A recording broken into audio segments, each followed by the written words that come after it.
En 2013, le démographe Carl Hoebe estimait à environ 108 milliards le nombre d'êtres humains qui auraient foulé le sol de notre planète. C'est beaucoup, et c'est d'autant plus impressionnant lorsqu'on sait que 6,5% de cette population vit actuellement, genre tout de suite, maintenant. Nous autres sapiens sommes les derniers représentants du genre Homo, et on a su rapidement gravir la chaîne alimentaire avec notre capacité à s'organiser en société. Ces mêmes sociétés ont évolué en civilisations qui ont posé des bases culturelles sur des milliers d'années. Genre les Égyptiens, les Chinois, les Grecs ou les Romains. Donc on sait estimer le nombre d'humains qui ont vu le jour, mais combien de civilisations notre humanité a-t-elle connu? 59. Ouais. Alors, je vais vous expliquer d'où vient ce chiffre. En 1932, un certain John B. Sparks publie ce qu'on appelle une histomap, où il répertorie de manière chronologique, et ce à partir de moins 2000 avant Jésus-Christ, tous les socles civilisationnels qu'auraient façonné les Homo sapiens. Et je les ai tous comptés. Je suis au chômage. Donnez-moi un travail, c'est une urgence.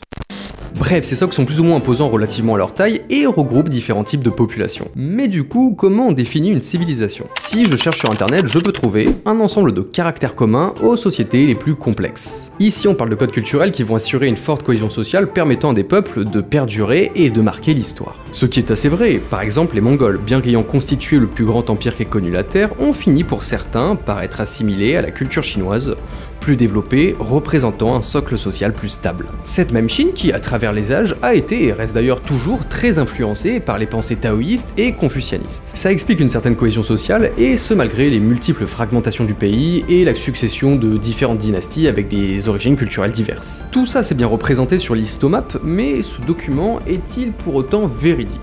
Non. Bon, alors déjà, avant de montrer ce qui ne va pas, je tiens à préciser que pour l'époque, c'est un sacré boulot que de faire un truc pareil, bravo John. Mais il y a pas mal de trucs qui me chiffonnent. Premièrement, la chronologie commence à moins 2000 avant notre ère, et du coup, on raye d'entrée les Sumériens qui ont constitué la première civilisation connue sur Terre il y a plus de 5000 ans. Ensuite, sur quelle méthode se base-t-il pour définir qu'une civilisation a été plus puissante qu'une autre? Moi perso, je n'ai rien trouvé, et ça laisse place à pas mal d'incohérences. Par exemple, pourquoi les Mongols ne dépassent pas en largeur les Romains alors qu'ils ont possédé un territoire allant du Pacifique à l'Europe? Bon, après, je ne suis pas historien et je suis sûr qu'un tas de critères peuvent m'échapper. Mais le principal problème de cette représentation, c'est qu'elle est trop euro-asiato-centrée. Je veux dire par là qu'il y a très peu, voire pas du tout de place pour les civilisations océaniennes, américaines ou encore africaines. Voilà, à part les Égyptiens, les Éthiopiens et les peuples puniques, il n'y a pas foule. Pourtant, l'Afrique a elle aussi connu des civilisations florissantes. Prenons par exemple l'Empire Mali qui a brillé pendant le Moyen-Âge, notamment avec son souverain emblématique, Mansa Moussa, qui vécut pendant le XIVe siècle. Il fit de Timbuktu un centre culturel et scientifique impressionnant qui attira des chercheurs du monde entier au sein de ses plus de 80 facultés. Maintenant, on part aux Amériques qui a connu, avant l'arrivée des conquistadors, des civilisations florissantes capables de prouesses technologiques vraiment stylées. Par exemple, les réseaux routiers des Incas ou l'architecture aztèque, pour ne citer que ça. Il y a eu une véritable diversité culturelle en Amérique qui a permis l'éclosion de civilisations distinctes, et bah ça tient juste sur cette bande toute naze. C'est vraiment pas gentil.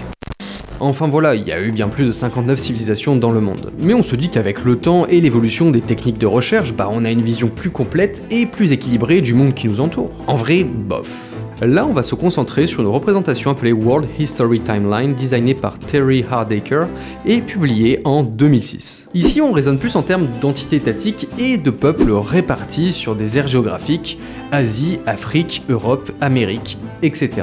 Et on n'a donc pas des socles civilisationnels tels qu'on l'entend. Mais du coup, ça permet une certaine flexibilité dans la démonstration de l'évolution des différentes cultures. Par exemple, on voit comment certains peuples turcs sont venus de l'Asie centrale et ont fini par devenir l'Empire ottoman. Et même s'ils ont une taille assez ridicule, les peuples précolombiens et africains sont au moins indiqués. Mais on est face à un gros problème. Voici les 5 continents habités de notre monde. L'Océanie est le plus petit, ensuite vient l'Europe, puis l'Afrique, l'Amérique et l'Asie. On est d'accord que l'Europe, c'est le deuxième plus petit. Alors pourquoi il a le droit à 6 cases et placé bien au centre lorsque l'Asie, le plus gros, en a 5? L'Amérique 3 et l'Afrique c'est juste 2. Bon, elle est aussi un peu représentée ici aussi avec l'ère méditerranéenne. Et tandis que le vieux continent a des cases pour ses parties nord, est, ouest et sud, pour l'Asie par exemple, c'est l'Inde ici, la Chine là, l'Iran, l'Arabie, la Mésopotamie, on se serre un peu, puis on va faire une colloque dans un 9 mètres carrés avec la Corée et le Japon. Voilà, maintenant on a toute la place qu'il faut pour le gros cul de l'Empire romain. Parce qu'il ne faudrait surtout pas toucher la gloire de Rome.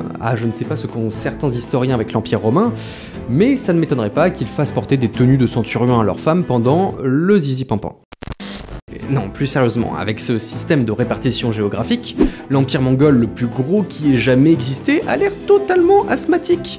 Il est divisé là, là et là. Puis dans les faits, si on fait une comparaison en termes de démographie, de superficie et de technologie, plusieurs dynasties chinoises rivalisent sans trop de problèmes avec nos amis romains. On prend par exemple les Tang qui ont régné du 7e au 10e siècle. Grâce aux routes commerciales de la soie, le pays a profité d'une vaste circulation de richesses et d'idées. À leur apogée, ils avaient un territoire d'une superficie de 5 400 000 km², plus que les Romains et leurs 5 millions. Puis niveau population, c'est du 80 millions contre du 56 millions. Hey les Romains, vous êtes des Romains! Vous l'avez compris, cette représentation de l'histoire est très eurocentrée et donc assez peu représentative de l'impact culturel des peuples qui ont posé les bases sociales de notre monde. Un dernier exemple, on ne retrouve que 2 mentions des peuples de la zone océano-pacifique. Ici avec les Polynésiens et les Maoris, puis bam, la civilisation apparaît avec l'arrivée des Européens. Même schéma, l'Amérique a un véritable impact civilisationnel quand les Espagnols, Anglais et autres Portugais débarquent. Mais du coup, quel est le rapport avec le nombre de civilisations? Premièrement, comme on l'a vu précédemment, on a tendance à définir une civilisation relativement à sa dimension culturelle. Cette dernière représente un socle de compréhension sociale pour assurer la cohésion de ses habitants. Mais on voit ici que c'est complètement subjectif et ça revient pratiquement impossible à quantifier le nombre de civilisations que le monde ait connues. Deuxièmement, ce terme est surtout utilisé pour des objectifs politiques. Ça crée une séparation entre eux et nous, et donc une hiérarchie subjective dans les cultures, justifiant la domination par la violence, ce qui est à l'origine de pas mal de crimes dans l'histoire. Au hasard, certains empires coloniaux qui cherchaient à civiliser certains autochtones. Et même si je ne suis pas fan de ces représentations graphiques historiques, quand on voit le nombre d'entités culturelles qui se sont succédées sur 1% de l'existence de notre espèce, faut être sacrément optimiste pour penser que notre civilisation va perdurer. Ce qui n'empêche pas de retrouver ce terme dans le champ lexical de la politique moderne. On a Huntington qui parle d'un conflit mondial inévitable dans son fameux choc des civilisations, avec la menace d'un remplacement de l'Occident. Ça a donné du grain à moudre pour des théories comme celle du grand remplacement, très utilisée par les nationalistes, qui voient l'évolution démographique des populations de culture musulmane comme une menace pour la stabilité de la civilisation judéo-chrétienne de l'Europe.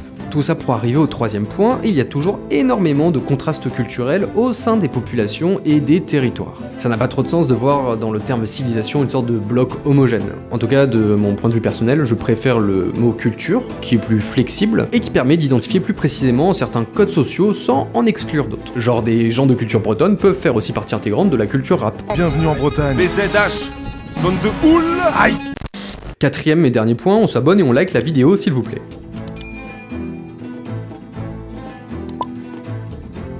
Bisous.